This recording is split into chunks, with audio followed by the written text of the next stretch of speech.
hari libur ya, karena memang di jadwal perkuliahan itu hari Sabtu tidak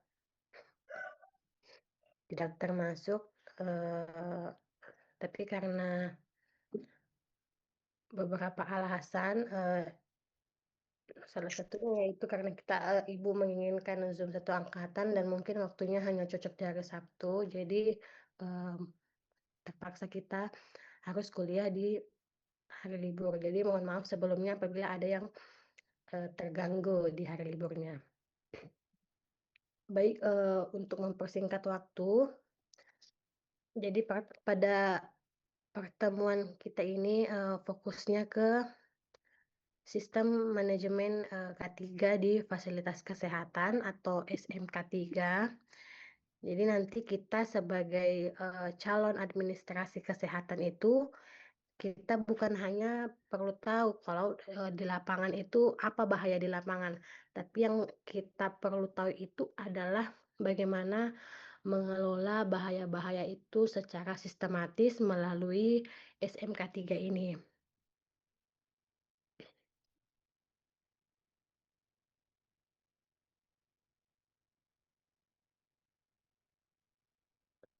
Jadi SMK3 ini atau sistem manajemen K3 itu adalah, sebuah sistem yang terstruktur untuk, mengelola K3 di tempat kerja. Jadi bukan, sekedar, aturan APD ya atau alat pelindung diri, tetapi sebuah sistem yang memuat kebijakan, perencanaan, pelaksanaan, evaluasi, dan perbaikan kelanjutan. Jadi, lebih ke kebijakan-kebijakannya, kemudian, bagaimana merencanakan sistemnya agar, K3 ini tidak berpengaruh terhadap, kondisi kerjanya, dan bagaimana agar, bahaya-bahaya itu bisa terhindar dari pekerja dan orang lain. Itu tujuannya, tujuan SMK3, menjamin perlindungan, keselamatan, dan kesehatan tenaga kerja dan orang lain di tempat kerja. Jadi yang dilindungi itu bukan hanya pekerjanya, tapi orang lain juga. Kalau kita di fasilitas kesehatan yang dilindungi selain, tenaga medisnya adalah pasiennya juga tentu saja ya. Kemudian, mengendalikan risiko dan mencegah kecelakaan kerja atau penyakit akibat kerja. Kemudian manfaatnya adalah perusahaan mendapatkan lingkungan kerja yang lebih aman, produktivitas meningkat, biaya akibat kecelakaan itu bisa menurun dan, tentu saja citra organisasi nanti bisa lebih baik. Jadi, manfaat dari dilakukannya sistem manajemen K3 ini adalah seperti itu. Lingkungan kerjanya lebih aman, angka kecelakaan, PHK atau penyakit akibat kerja dan di akhir akan mempengaruhi citra dari, perusahaan atau organisasi. Nah, kalau untuk, tadi SMK3 di fasilitas kesehatan, dia konsepnya ini diterapkan pada konteks yang resikonya lebih kompleks tentu saja, karena di fasilitas kesehatan itu kan, terdiri dari beberapa pajanan. Ada pajanan biologis, kimia, fisik, ergonomi, sampai, stres kerja atau psikososial. Tujuan khususnya untuk di rumah sakit, puskesmas diterapkan SMK3 ini tentu saja untuk, melindungi tenaga kesehatan, pasien, dan pengunjung, serta, menjamin mutu pelayanan dan mendukung akreditasi. Kemudian manfaatnya, nanti terasa sangat nyata manfaatnya kalau SMK3 ini diterapkan. Jadi, insiden K3-nya menurun di rumah sakit, kemudian pelayanannya lebih lancar, dan, kepercayaan masyarakat juga, akan meningkat. Jadi kalau SMK3-nya bagus, masyarakat akan percaya dengan fasilitas kesehatannya, karena merasa bahwa masyarakat atau pasien itu dilindungi oleh fasilitas kesehatan tersebut karena menyiapkan SMK 3 atau K3 dengan baik.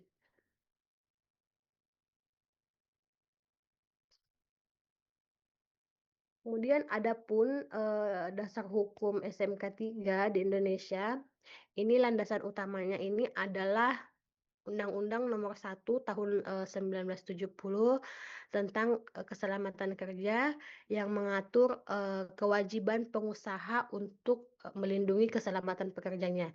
Jadi memang ada undang-undang yang mengharuskan, pelaku usaha atau pengusaha itu untuk bagaimana memikirkan keselamatan pekerjanya.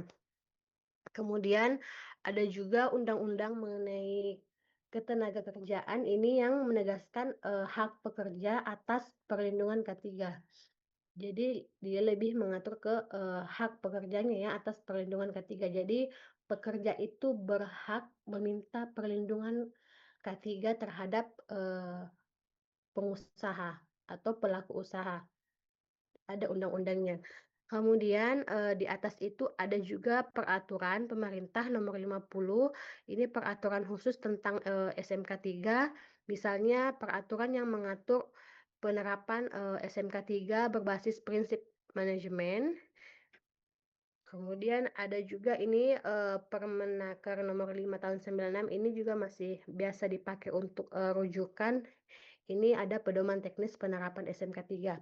Jadi ada 3 sampai 4 dasar hukum yang mengatur bahwa setiap pekerja itu harus dilindungi oleh, pelaksana pengusaha atau pengusaha yang memiliki usaha, harus dilindungi keselamatannya, harus dilindungi, kesehatan, akibat dari penyakit kerja itu.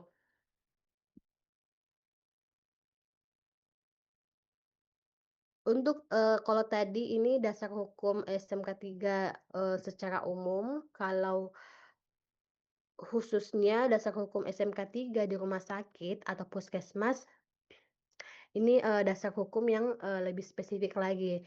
Jadi ada Undang-Undang Kesehatan yang kita tahu Nomor 36 Tahun 2009, ini mewajibkan, terselenggaranya K3 di tempat kerja yang berisiko, tentu saja termasuk, rumah sakit dan puskesmas.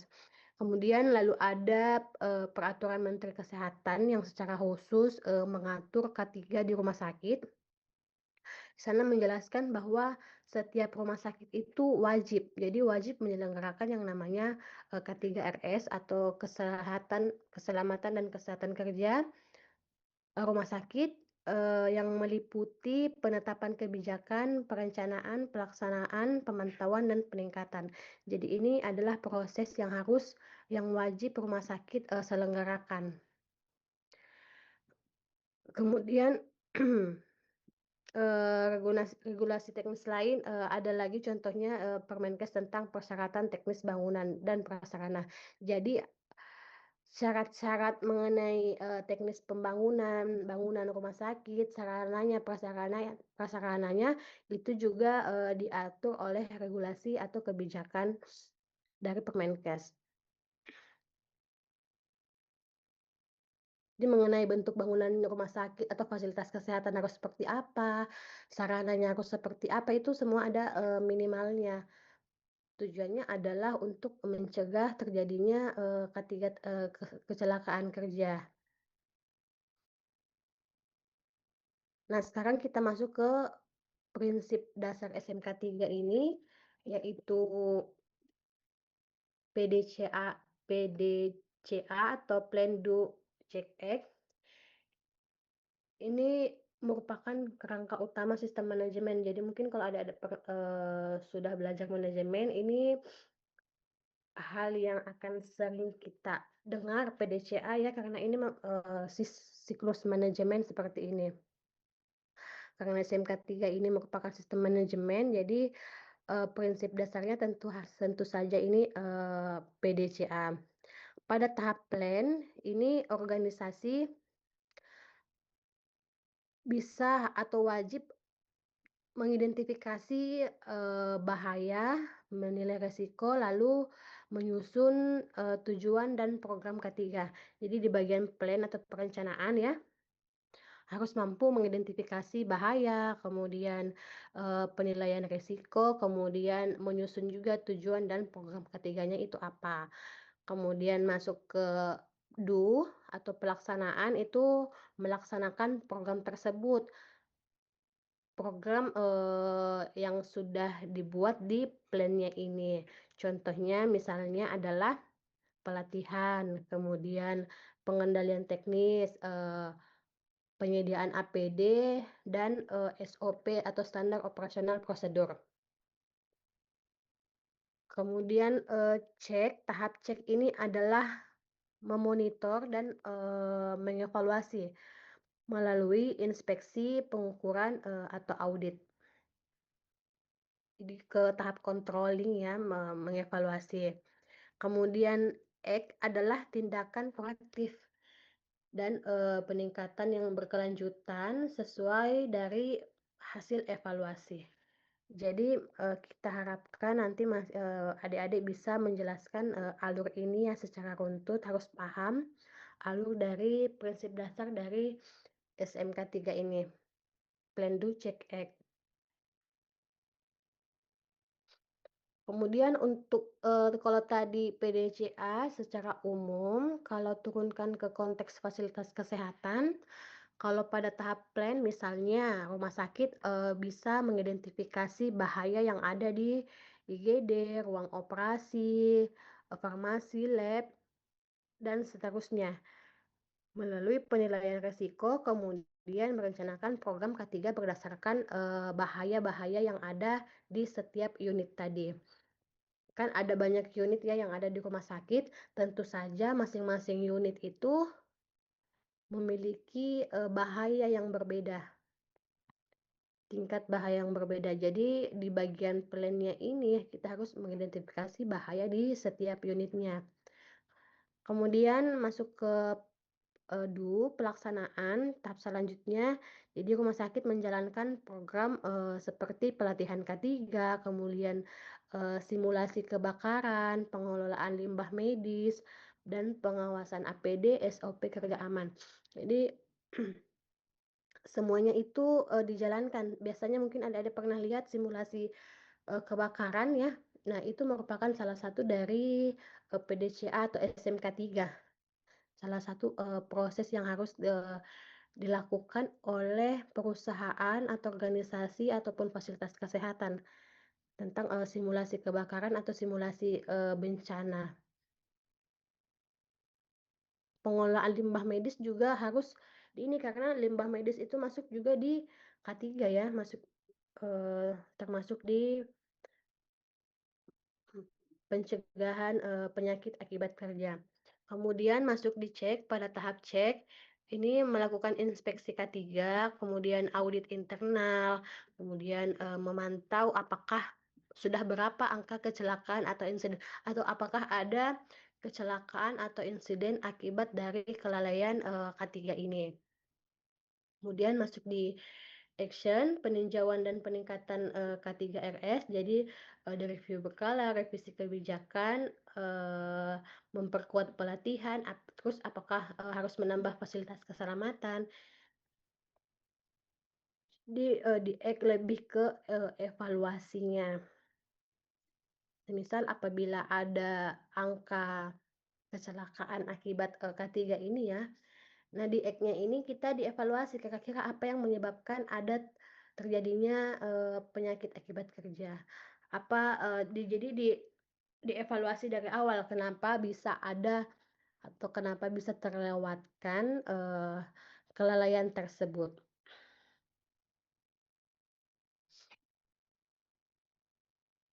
Kemudian masuk ke komponen, implementasi. SMK 3 jadi ini, mencakup beberapa komponen. Yang pertama adalah adanya kebijakan K3 yang jelas dari manajemen puncak, misalnya pernyataan komitmen tertulis. Jadi harus ada komitmen tertulis dari, atasan mengenai kebijakan K3 ini. Kemudian kedua adalah perencanaan K3 yang memuat tujuan, sasaran, program, dan alokasi sumber daya. Ketiga adalah pelaksanaan operasional yang mencakup struktur organisasi K3, SOP, kerja yang aman, kemudian pelatihan dan komunikasi. Keempat, pemantauan dan evaluasi melalui inspeksi dan pelaporan insiden.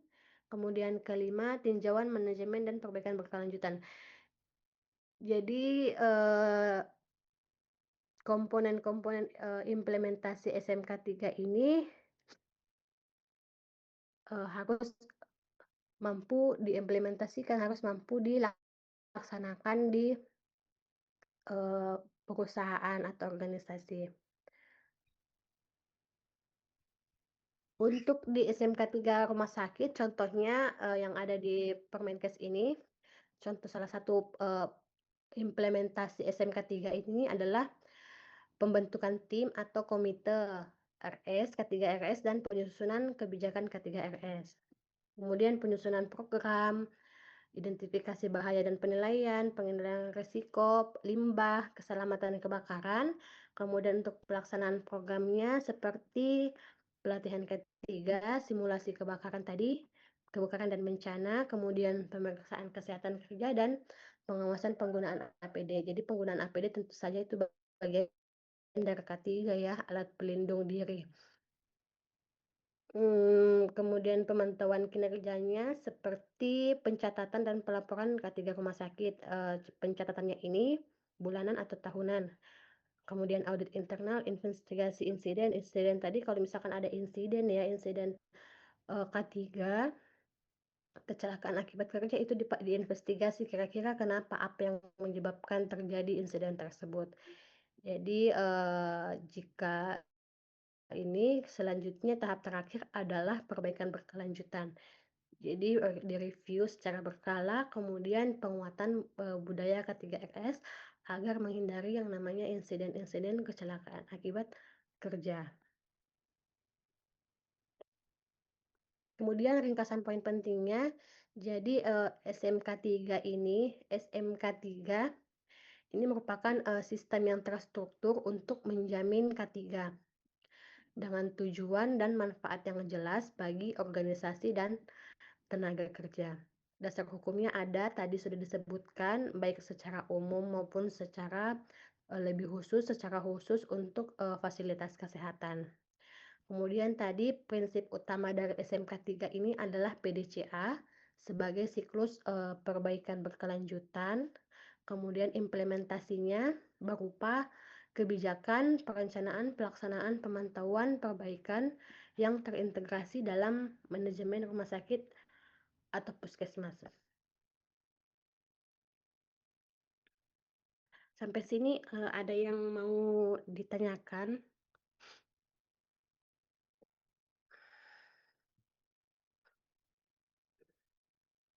Kalau tidak ada yang mau bertanya, Ibu yang mau bertanya. Nah, bagian tersulit menurut, adik-adik, bagian yang tersulit dari implementasi SMK 3 ini apa? Tadi ya implementasi. Kira-kira bagian, tersulit untuk dilakukan SMK 3 ini, ini, dari ke-5 ini, apa hal tersulit? Atau semuanya tidak sulit? Maksudnya bisa-bisa aja.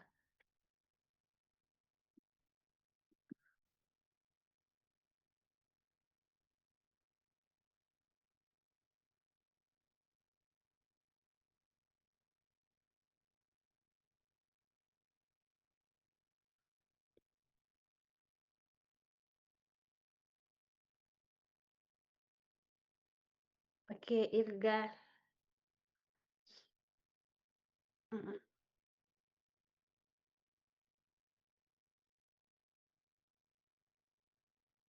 bagi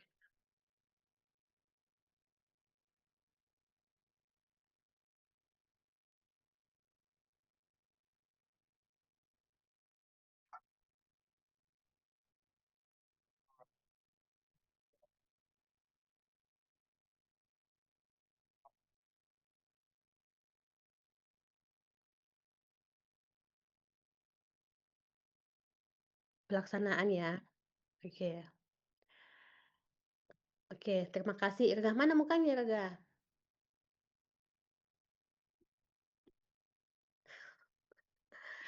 Oke, terima kasih Irga. Kemudian selanjutnya, Afni.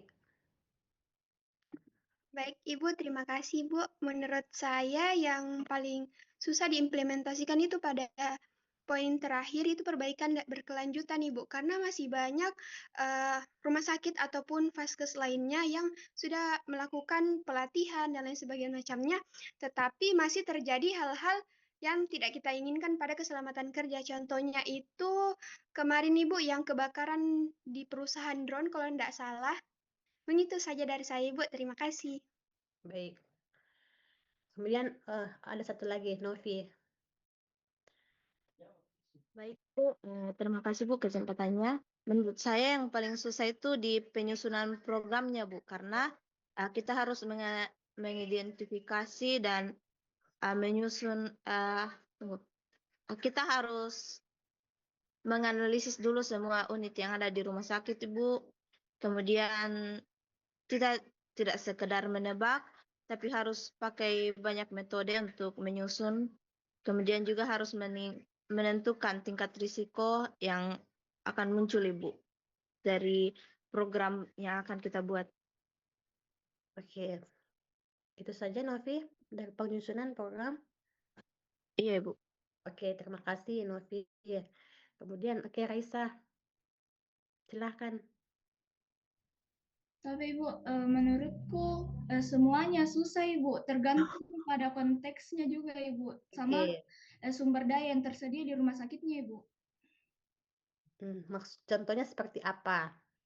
Kayak semisal di pembentukan tim dan komite Ibu, di situ juga ada pasti kesusahannya tersendiri Bu. Terus penyusunan program masing-masing punya kesusahan masing-masing Ibu. Penyusunan programnya itu harus diidentifikasi mana yang memang paling harus dianalisis, mana yang memang paling dibutuhkan, yang paling kurang anunya Bu, resiko bahayanya. Terus pelaksanaan program belum tentu semua program itu ada yang patuhi memang secara konsisten Ibu. Terus pemantauan kerjanya juga kadang pencatatan dan pelaporannya juga kadang tidak sesuai sama yang kenyataannya Ibu. Begitu Ibu. Baik. Tapi yang dari kalian itu yang paling susah deh. Memang masing-masing proses itu ada kesulitan tersendirinya. Tapi yang paling sulit menurut Raisa apa? Apakah semuanya tersulit? Perbaikan berkelanjutan nih Bu, karena harus di-review berkala dan harus tetap harus cari anunya Ibu. Perbaikan berkelanjutannya itu harus lagi dipertimbangkan apakah penyusunan program selanjutnya itu tepat nih Bu atau tidak. Oke. Ya, nih, Bu. Baik. Jadi memang masing-masing proses implementasi dimanapun ya, itu pasti ada kesulitan tersendirinya. Tapi kira-kira apakah ada yang bisa menjawab solusinya? Seperti apa? Tadi kalau tadi Novi, kita urut dari awal ya implementasinya. Kalau tadi Novi mengatakan hal yang tersulit adalah penyusunan program K3RS karena kita harus mampu mengidentifikasi setiap bahaya. Jadi maksudnya jangan sampai ada bahaya yang terlewatkan untuk diidentifikasi sehingga nanti tentu saja akan menimbulkan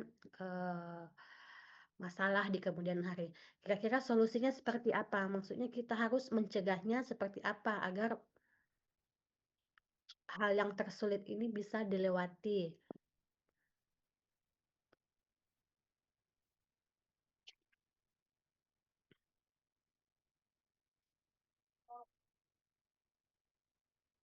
Bagaimana agar kita bisa mampu mengidentifikasi bahaya ini dengan tanpa celah lah istilahnya.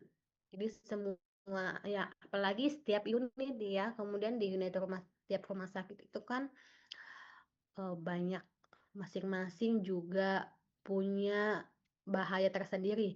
Di dapur atau bagian, gizi itu bahayanya beda lagi, kemudian farmasi, apalagi IGD, apalagi pokoknya semuanya, semua unit mempunyai risiko masing-masing. Kemudian untuk mencegahnya seperti apa?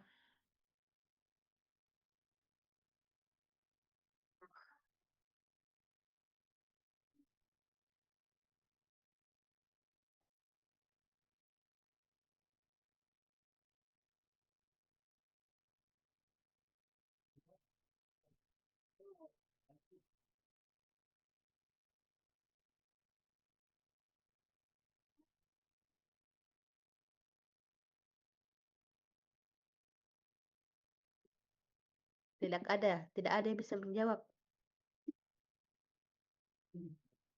Kalau pelaksanaan program,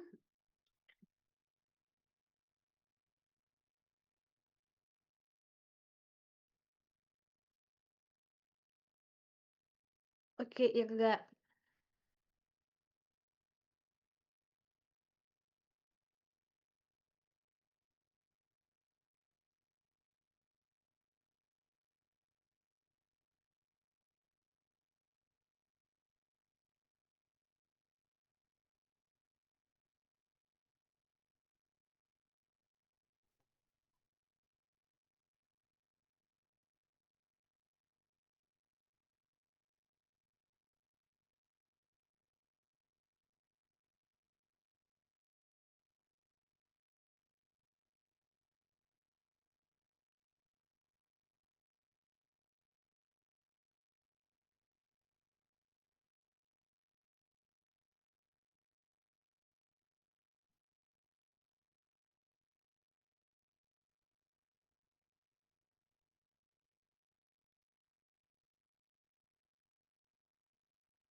Baik, Irga. Kemudian apa tadi? Oke, Raisa. Tapi Ibu, di bagian identifikasi bahayanya itu Ibu, jadi tidak bagian di situ Ibu tidak hanya sekedar pembentukan dokumen, pemenuhan dokumennya saja Ibu, tapi harus juga ciptakan lingkungan kerja yang aman. Nah, ini tuh Ibu tergantung sama pembentukan timnya Ibu, seperti yang dijelaskan sama Irga tadi Ibu. Harus betul-betul memperhatikan di bagian situnya Ibu, agar bisa terlaksana dengan baik ini SMK3-nya Ibu, SMK3RS-nya.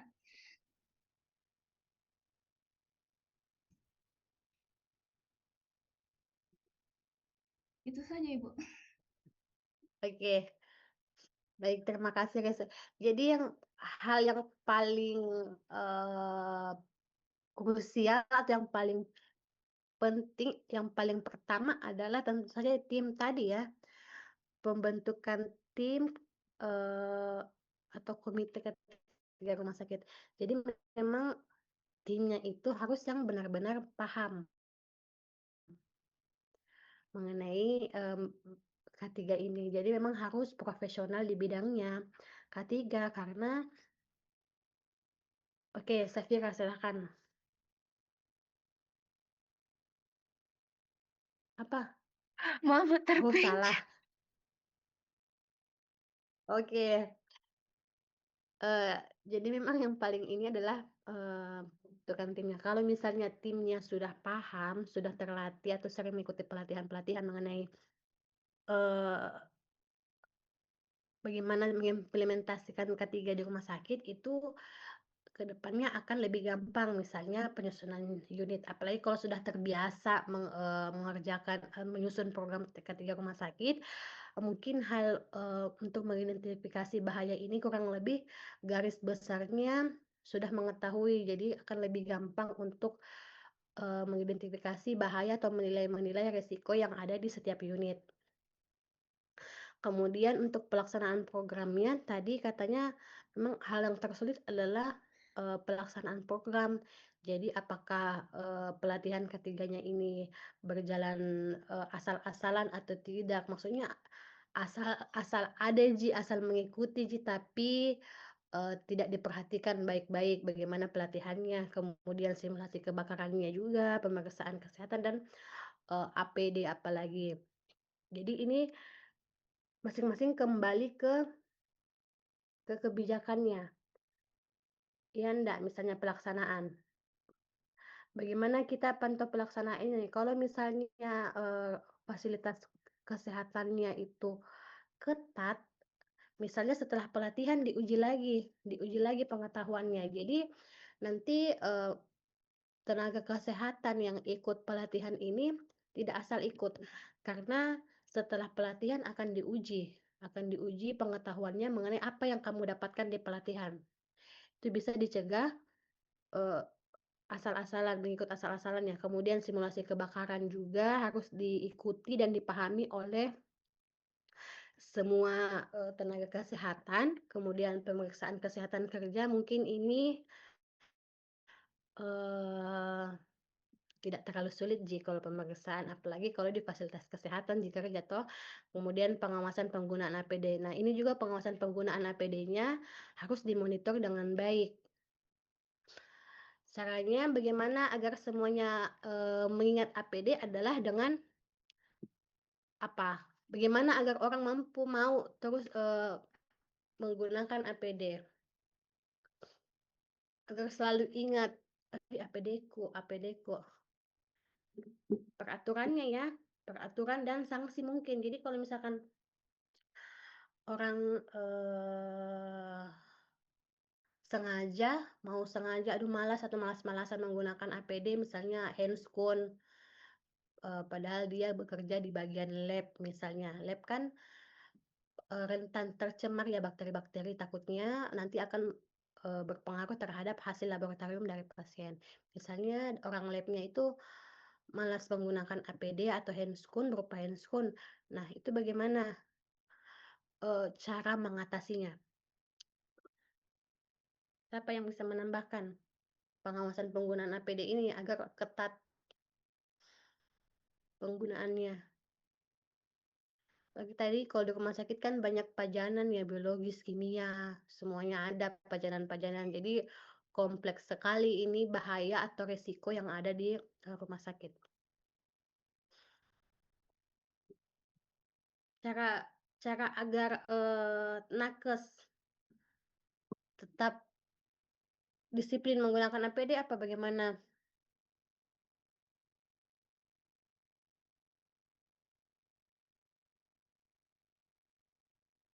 Oke, Irga.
Oke, makasih Irga.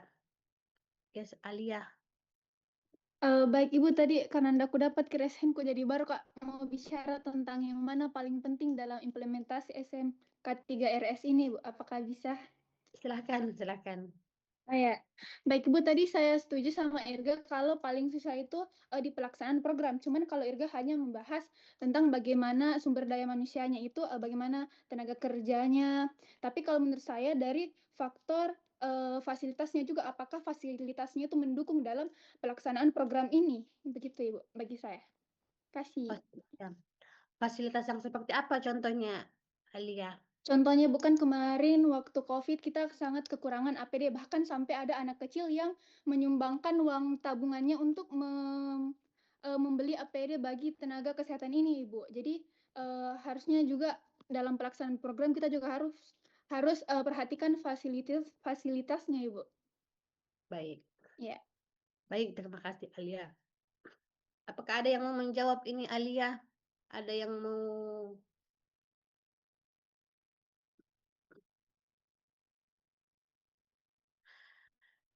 fasilitas? Kalau fasilitas masuk di pelaksanaan program atau tidak?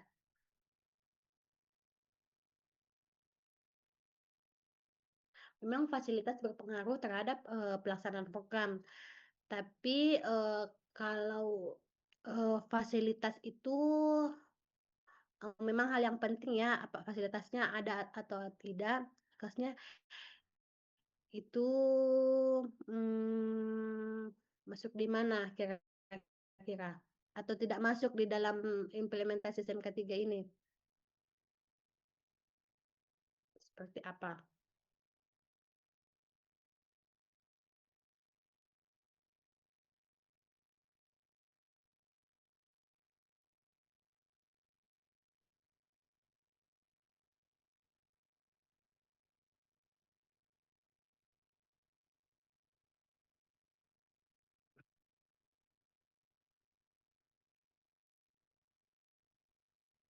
Apakah program ketiga harus menyesuaikan fasilitas yang ada di setiap unit atau fasilitasnya yang harus menyesuaikan? Gimana ya? Maksudnya fasilitasnya yang harus iya disesuaikan sebagaimana program ketiga yang disusun.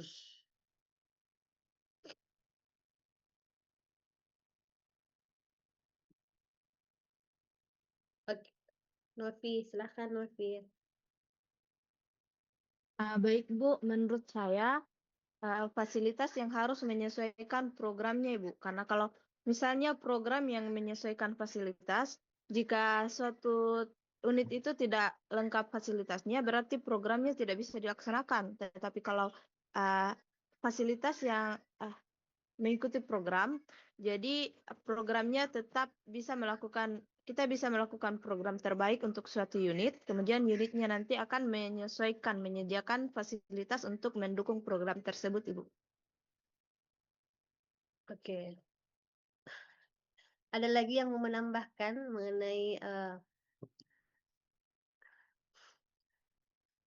kemudian untuk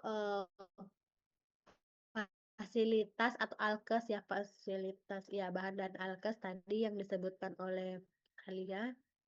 Kalau misalkan ngambil contoh dari COVID itu kan hal yang tiba-tiba. Hal yang tiba-tiba namanya wabah, kita tidak tahu ya tiba-tiba akan muncul wabah seperti itu atau tidak.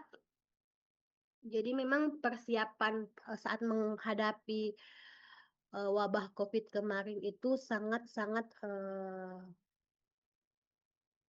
dadakan, maksudnya ya sangat dadakan. Kemudian orang jadi heboh, jadi satu dunia ya heboh ya mengenai COVID kemarin. Jadi APD dan sebagainya itu semuanya memang sangat-sangat terbatas.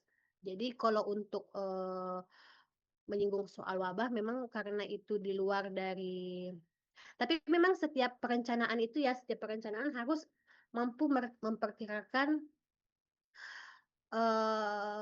atau menyiapkan bahan dan alkes untuk wabah. Jadi nanti adik-adik belajar yang namanya mata kuliah manajemen logistik.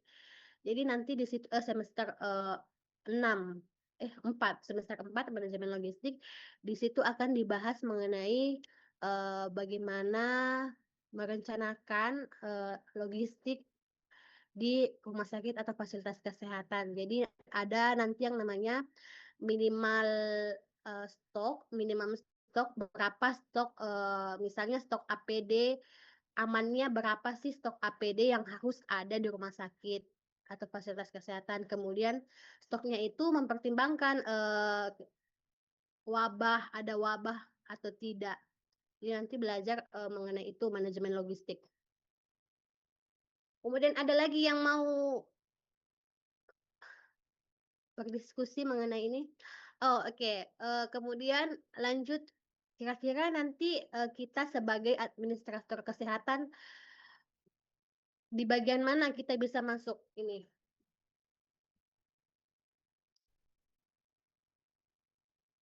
Bagian mana kita bisa masuk ke implementasi? Apakah semuanya harus dikerjakan oleh ketiga atau orang di administrator kesehatan bisa masuk di salah satunya? Bagian mana? Novi, oke.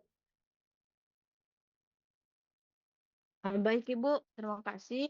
Menurut saya mungkin administrasi kesehatan itu bisa masuk di pemantauan kinerja Ibu dalam pencatatan dan pelaporannya. Itu Bu. Oke. Kemudian apa lagi? Afni. Baik Ibu, menurut saya pada bagian penyusunan program K3 supaya kita bisa identifikasi apa-apa saja yang dibutuhkan oleh manajemen rumah sakit juga seperti sarana dan seperti apa program yang akan dilaksanakan. Terus selanjutnya itu kita juga bisa melakukan pelaksanaan program K3 tersebut. Contohnya kayak misalnya kita yang dilakukan pelatihan atau terkait dengan simulasi kebakaran karena kan kita siapa tahu kita akan bekerja di bagian layanan kesehatan yang memang membutuhkan K3 tersebut yang sesuai dengan SOP-nya Ibu. Terima kasih Bu. Terima kasih. Kemudian Raisa. Baik Ibu, jadi menurut saya kita sebagai administrator kesehatan nanti bisa masuk di bagian pelaksanaan Ibu, karena kita bisa menjadi jembatan koordinasi antar unit seperti di bagian manajemen fasilitas Ibu. Kita dapat memastikan logistik APD-nya dan peralatan keselamatan yang tersedia Ibu. Bisa juga kita menjadi pengorganisasiannya Ibu, di mana kita menjadi bagian dari sekretariat komitenya untuk mengatur jadwal rapat dan promosi K3 serta pelatihan dari karyawan tersebut, Ibu. Berarti administrasi kesehatan bisa masuk di semuanya ya. Kalau tadi kita bilang pembentukan tim tadi masuk ya, pengorganisasian ya, pembentukan tim. Kemudian penyusunan program, pelaksanaan, pemantauan. Perbaikan berkelanjutan tentu saja juga masuk ya. Jadi untuk SMK 3RS ini memang maksudnya tidak hanya di bidang K3, tapi membutuhkan kerjasama di antar sektor, antar unit. Ya, jadi pihak manajemen tentu saja harus terlibat dalam K3 ini. Terus kalau misalnya kita tidak terlibat sebagai administrasi kesehatan, kenapa kita harus belajar ini? Ya, begitu aja ya simpelnya. Jadi tentu saja kita belajar mengenai SMK 3RS ini karena memang kita mampu sebagai administrasi kesehatan itu mampu terlibat ke sistem manajemen ini, manajemen dan administrasi K3 rumah sakit. Jadi tadi harus masuk di tim, bisa masuk di tim, kemudian pas proses penyusunan programnya,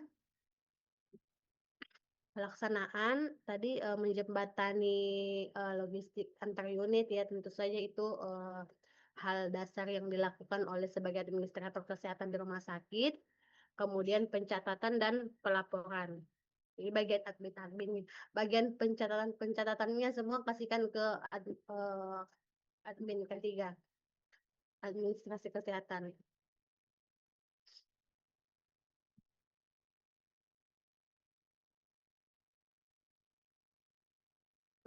Kemudian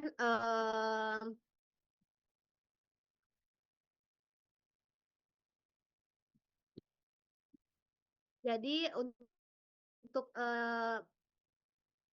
materi SMK 3 ini Itu kalau misalnya kita mengikuti di RPS itu ada dibagi untuk 2 pertemuan. Jadi pertemuan satunya Ibu mau kasih tugas saja. Sudah banyak tugasnya. Sudah banyak ke tugasnya. Masih bisa ditambah 1. Aduh langsung senyum-senyum. Gampang ji tugasnya Ibu. Bukan ji makalah. Cuman 1 lembar. Masih bisa tambah ya. Kumpulnya minggu depan.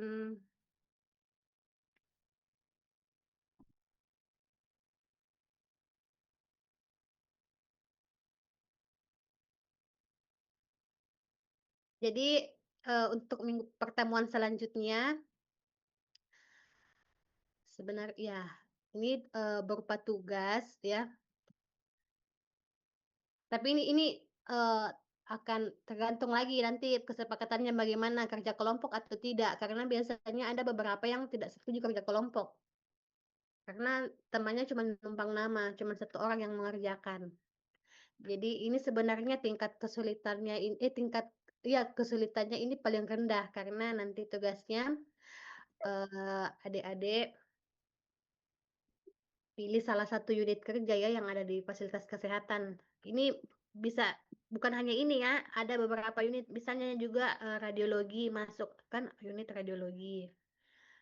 Apalagi masih banyak lagi unitnya ini sebenarnya. Operasi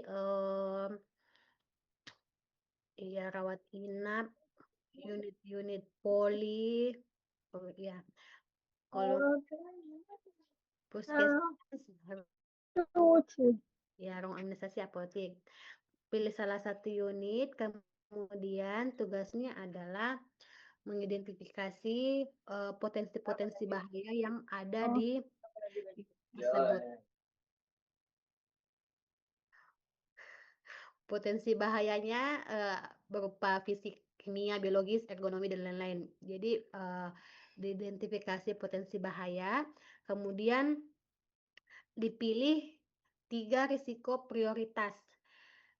Jadi dari 5 sampai 8 bahaya ini yang menjadi risiko prioritas yang harus di ini adalah berapa apa saja dan dijelaskan dampaknya. Kemudian disusun rancangan ini ya. Kebijakan K3-nya, kemudian program K3, susun program K3, kemudian mekanisme monitor. Kaitkan dengan dasar hukum yang relevan. Tadi kan ada dasar hukum 4, kalau Ibu tidak salah ada 4 dasar hukumnya. Itu kaitkan dengan dasar hukumnya. Contohnya seperti ini, dibuat kayak poster misalnya. Contohnya begini ya. Rancangan SMK 3 unit farmasi, identifikasi bahayanya. Kalau bahaya kimia adalah contohnya obat kadaluarsa. Kemudian resikonya apa? Kemudian bahaya ergonomi yang ada di ini, yang ada di farmasi ada bahaya ergonomi, resikonya adalah cedera punggung. Seperti ini. Simpel Jitos tugasnya. Jadi mau kerja kelompok atau ini? Individu, Ibu. Individu. Individu. Individu, Ibu. Oke. Kalau yang bilang individu ini berarti ketahuan kalau dia yang sering kerja tugas. Toh dia sering kerja tugas. Biasanya yang sering numpang nama, waduh, aduh harus kerja nih tugas individu, berarti saya juga harus bekerja. Begitu ya. Sebenarnya yang dinilai dari kerja kelompok itu bagaimana kita mampu apakah kita bisa bekerja secara tim atau tidak. Karena nanti di tempat kerja semuanya maksudnya rata-rata kita membutuhkan kerja tim ya. Gitu.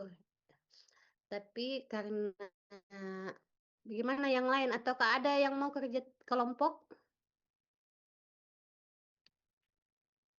Jadi individu saja. Fix mini individu.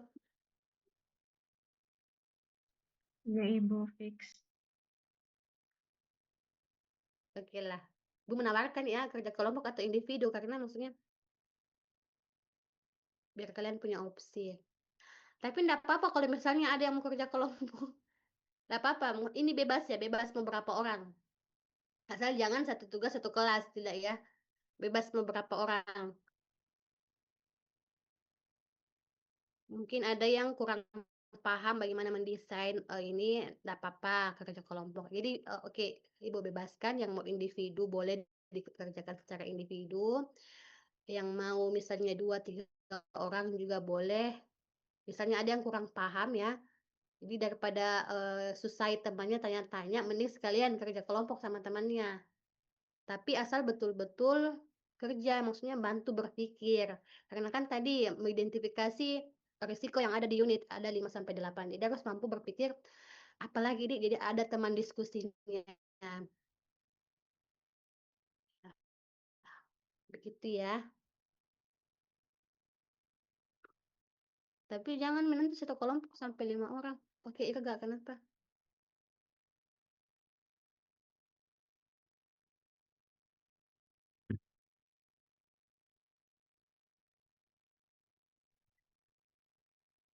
Kalau bertanya begitu kita nggak tahu kalau bilang Kak bisa sama hasilnya pasti nanti ada bilang, lihat Kak tugas mudah. Tuh, ya enggak boleh sama. Pasti dari 300 orang ini pasti ada dan tidak mungkin ada yang persis sama pikirannya. Toh pasti beda-beda tuh jadi nanti kelihatan. Ibu juga nanti nilai gampang menilainya. Maksudnya, oh ini ikut temannya. Jadi kalau ketahuan maksudnya persis sama kata-katanya, itu kan pasti akan ketahuan, apalagi nanti, tugasnya cuma dalam bentuk poster satu kali lihat. Kalau makalah kan agak banyak yang harus diperhatikan bagaimana, dia plagiat atau tidak. Tapi kalau poster bisa satu kali lihat, oh sama-sama. Desainnya paling tidak desainnya beda. Tuh, yang membedakan. Nggak mungkin plek desainnya sama, isinya sama, atau itu udah fix. Udah fix nyontek punya temannya, cuma tinggal ganti nama. Jadi minggu depan ya, udah libur kita minggu depan. Minggu depan dikumpul, mau pulang kampung Kak. Kita online lagi minggu depan, Dik. Karena Ramadan. Pasti ada mau pulang kampung toh. Iya, Ibu. Iya, Ibu setuju, Ibu. Iya, setuju. Saya paham, saya cuma pulang kampung. Jadi minggu depan dikumpulnya hari apa? Jumat mau dia? Jangan di Sabtu. Atau Sabtu. Jumat misalnya. Oke. Jumat saja dikumpul. Kumpul aja, Mir. Sebenarnya butuh dipresentasikan, tapi jangan, Mir deh. Mau dipresentasikan? Atau kumpul aja? Kumpul aja, Ibu. Dendek. Oke, Pale, kumpul aja di link. Nah, seperti biasa. Afifah, silakan Afifah.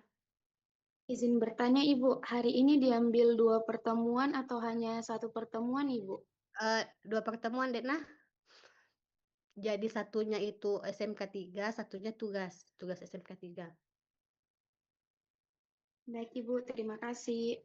Iya, sama-sama. Ada lagi yang mau bertanya? Jadi seperti biasa tugasnya link. Dibuat dalam bentuk link. Sudah di absen? Tunggu. Raisa ada, kelas A, kelas B. Ade Fadila ya, ketua tingkatnya kelas C. Hadir, Ibu. Oh, Zaskia, ketua ininya. Kelas D, Ibu masih. Kelas D siapa? Ketua tingkatnya. Hadir, Ibu. Iya, Ibu. Saskia. E,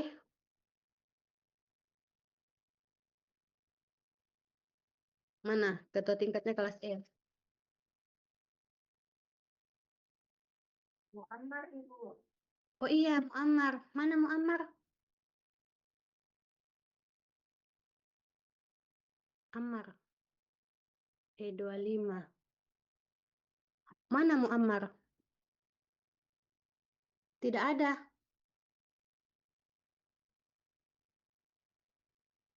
Waduh, mana kelas E? Sekretarisnya mana?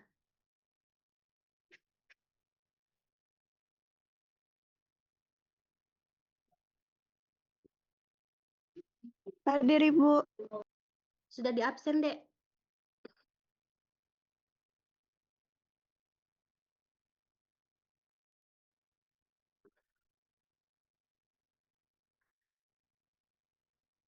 Benar. Maaf Ibu, absen ada di Ammar. Waduh, terus gimana kalau Ammarnya tidak datang? Di screenshot saja ini toh, di screenshot siapa yang hadir, terus nanti disesuaikan absennya. Kemudian kelas F, Nur Hafiza, kelas G, siapa ketua tingkatnya?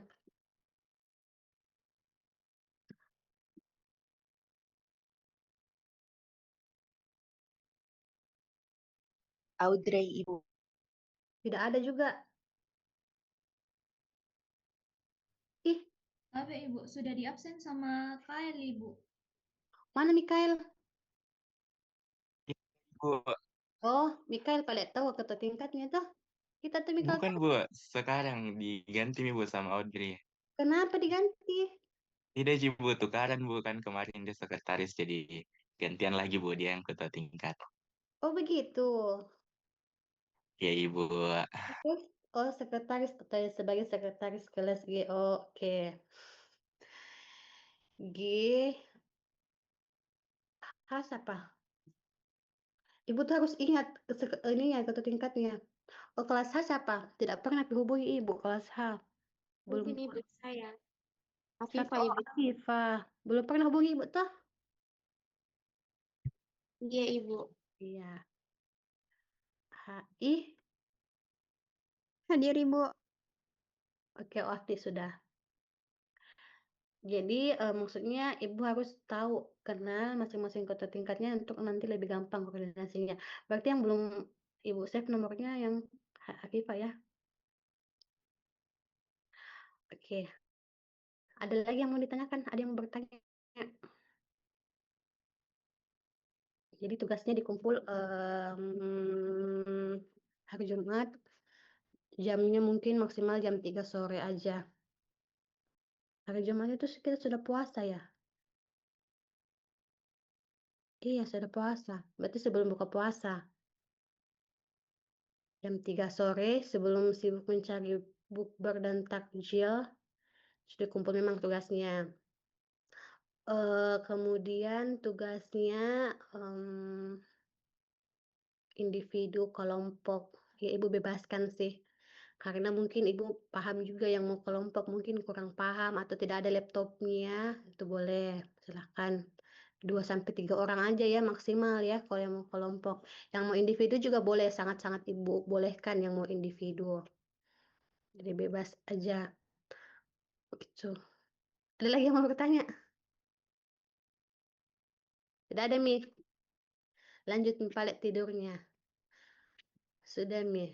Kalau tidak ada lagi yang mau ditanyakan, bentar-bentar. Ibu mau screenshot dulu.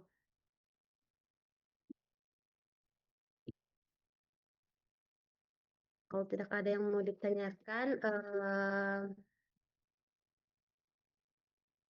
cukup sekian untuk hari ini. Kurang lebihnya mohon dimaafkan. Jangan lupa dikumpul tugasnya, biar nanti Allah. Tugas itu salah satu penilaian penting, nah. Jadi nanti tidak ada lagi yang protes-protes. Kenapa nilainya kurang? Padahal tidak mengumpul tugas. Jadi yang dinilai, paling tidak ada tugasnya, setidaknya ada tugas tetap kumpul. Jangan sampai betul-betul kosong.